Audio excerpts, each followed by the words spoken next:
Greetings, one and all. This is Lloyd Brown, and welcome social media family to Lloyd Brown Music. Yet again, I'm making one of these videos that doesn't need snazzy titles, jump cuts, jump edits, background music overlays. It's just one of those videos where I have to yet again give tribute and pay my respects.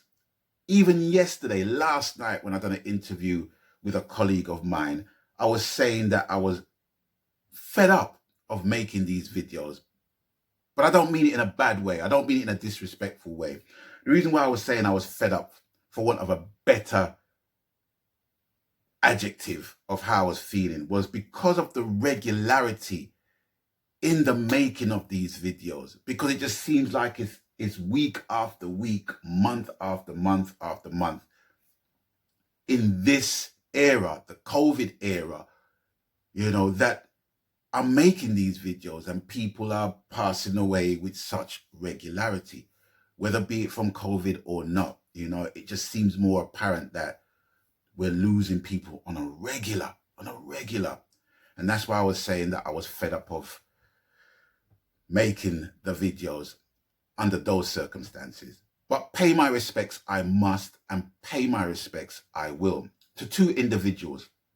The first being Dalton Brownie, and the second being Barry O Hare. And I'm going to start off with Barry O Hare first, because to be honest and truthful, I never met Barry O Hare, but I saw his name on countless amount of album covers, CD covers, album inlays, discographies, the lot.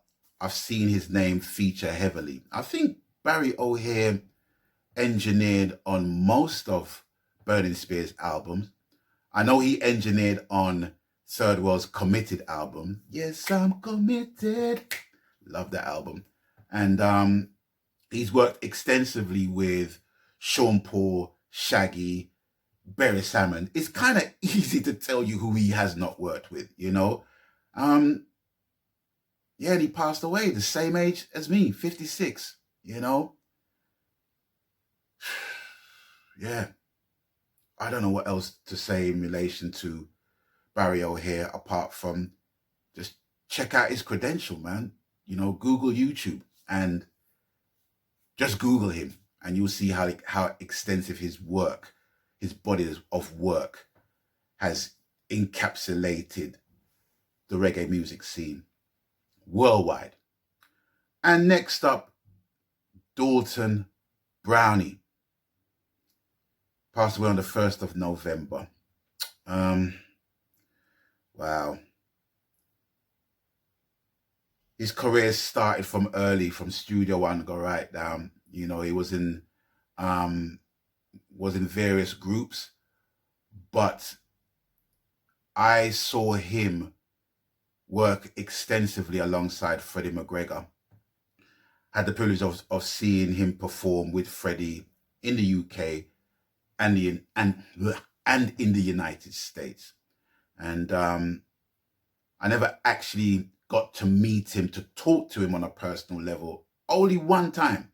And that was at the Shepherd's Bush Empire, when Sinead O'Connor, the lady that sings Nothing Compares to You, which was written by Prince, she decided to do a reggae album. And the reggae album consisted of covers. And the album was entitled Throw Down Your Arms, in tribute to the Burning Spear tune. So myself and Tata went down there. Tata, who was the guitarist for Loose Ends and Aswad. And he took me to see the show. And I was watching the show in awe.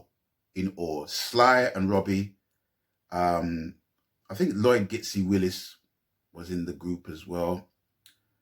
Who was the guy that was playing on keyboards? I forgot the guy that was playing on keyboards.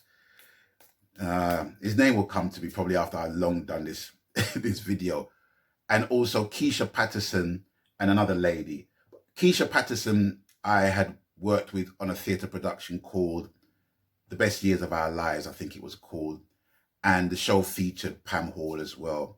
And I had the privilege of working with those two artists on that production. But anyway, that's what the band was basically made up of.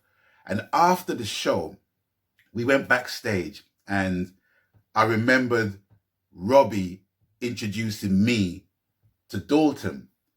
And Dalton was basically saying, and I'm paraphrasing when what I'm saying, he was saying that he was loving what was coming out of the UK, you know, reggae-wise, the music that was coming out of the UK. And then he just gave mention to Bitty McLean's On Bond Street, and it was just all over. It was like, as soon as he mentioned that, the whole band, Sly, Robbie, Gitsy, the whole of them was basically saying, yeah, man, bad album, bad.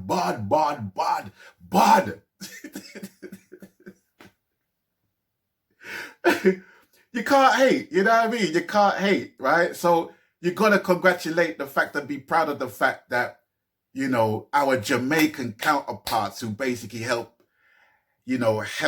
enrich the fabric of reggae music as we know today, right, was rating what was coming out of the UK at that point in time, you know what I mean? So a deep sense of pride I had, you know, just in knowing that they recognize an entity of sorts that came out of the UK and created a strong body of work like Bitty McLean's On Bond Street. I think it's fair to say that that album is up there in the top 50 albums, great albums of all time from the UK, without a doubt. So that was my first and really only conversational meeting with Dalton Brownie. Another thing I liked about him was that he had a very smooth vocal, very smooth, very effortless vocal. Whenever he would do backing vocals with Freddie, it was kind of hard to distinguish who was who, if that makes any sense, because Dalton's vocals will fit so nicely with Freddie McGregor's lead vocal. You would think, well, you know, Freddie done his own backing vocals, when really, you know, to some degree, it was Dalton that kind of fitted in as well, you know. But I'm kind of digressing. But yeah, that was my first conversational meeting with Dalton, you know. And yet again, I'm passing on my deepest condolences to the Brownie family and also the O Hare family, coupled with much thanks for your works. Much thanks for your contribution. Much thanks for your inspiration. Much thanks for the baton that you're passing to people like myself, and in turn to other generations of musicians, engineers, and artists. Because it's not just about the people that sing on the microphone, it's about the people that kind of, you know, put the whole thing together, you know, that put their ingredients on the thing. Dalton being a guitarist, and also Barry O Hare being an engineer to kind of mix and balance and put the whole thing together. That is a clear illustration of what our music is, you know, and what it takes for our music to be heard and felt in the right way and seen in its brightest light. So I want to thank you both for your body of works, and Zion awaits. That's all I have to say right about now. And yes, I'll be coming out with more videos, but I'm just working on my albums, and that is the biggest fish I need to fry right now, you know. So I want to take the opportunity in thanking a lot of people that has basically recently subscribed to my social media outlets. I want to thank you. You know, if you have an interest, if you love and respect what I'm doing, or you're just up in my business, it's all good. I want to thank you guys for taking the time out in supporting what I'm doing virtually. All right. So with that, I'm going to bid you guys adieu. And as always, you don't know the cool people. Please abstain from foolishness, even your own, even my own. And until we link up next time, people stay blessed. That's all I got to say. I'm out of here. Maganski. Laters.